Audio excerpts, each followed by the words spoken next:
Hey y'all. Probably 20 years ago, I came out with a board game, and it was overwhelming. It's like, okay, what do I do next? What do I do next? And so, first thing I did is I built my prototype. And then had the cheese and wine, brought everybody over. Everybody was like, oh my God, it's magnificent, blah, blah, blah. And it was okay, where do I go next? Okay. So I kept getting stuck for years and years. I stopped and I didn't do it. I got frustrated. Couldn't find the help I was looking for. The internet came out and it was like, this is a real big help. But from what I want to pass on to you is that,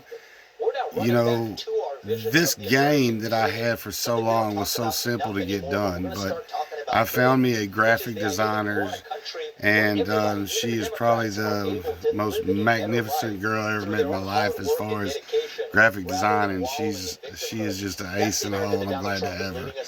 But find you a graphic designer that you really, really like, that you can talk freely to. I mean, that's a big deal there. And the graphic designers, along with that, when you get your design, the graphic designer has a copyright on her product, her designs. Okay, so when I did my game, I bid in with getting the copyrights. That was my main thing. The only reason I really went with her is I had the copyrights to my game. So that was a big plus right there for me. And did I mention how good she is? That's just, that's the main reason right there. But, going from there.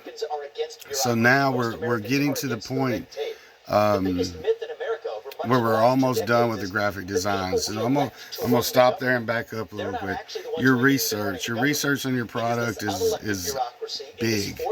Okay. You need to, how many of these products, how many are sold, where are they coming from, all of these, how many people sell these products, what's their prices. Go on and on and on.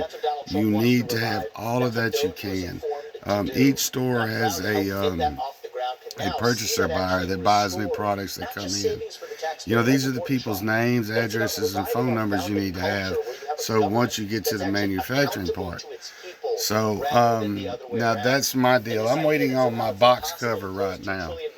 And I think there's another card she has to finish up. So I'm getting really excited to see the end of it. I've made the prototype of what she's building, and I played it at schools. That's another thing. Whatever your product is, get it out there, let people try it, test it, play it, whatever it is. You want that reaction. I know sometimes it's overwhelming and you're like, shut up, it's my thing. I understand that. But then again, there's so much stuff that goes with it too, because open your mind up, and sometimes things turn out a lot better.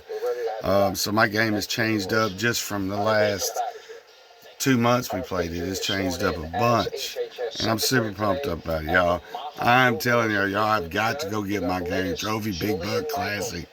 It is not only an awesome game, it also teaches you about hunting, and it's just a really, really fun game. But anyway, next, we're going to, as soon as she finishes this up, we'll move on to marketing.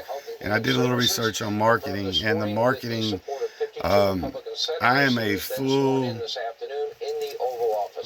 American boy, you know what I'm saying? I just want to give you an example, but all my products, everything I get made will be made in the USA. I'm proud. I love my country. And what was I at? Okay. The Chinese. I reached out to a couple of them just to see. I wanted to know what I was looking at, and I want to know both sides of the field on that. So I called them. I could probably get 3,000 games built for about $3.50, $4.50 a game. And then here in America, it was going to cost me probably around $15 a game, if not 20. I was like, wow, oh my God, it's a big thing. It's America, brother. I don't care what it is. We're going to spend the money. We're going to get our games built in America because that's where I live and that's where I'm from, and I'm proud of it. Anyway, but, you know, in manufacturing, so it was hard, too, finding a manufacturing company that would take on me because you either have to have a buttload of money, just a buttload, to get a good company to do them cheap enough. So that's my issue right now. I'm working on it. But so far, that's where I'm at. And I wanted to share my progress with you. And anybody out there building a board, holler at me if you have any questions or if you have answers or some help from me. Please holler at me. I am all ears. And I just want to tell you too, y'all, good luck with your game building, and anything I can do to help, let me know. Peace, love, and happiness, y'all.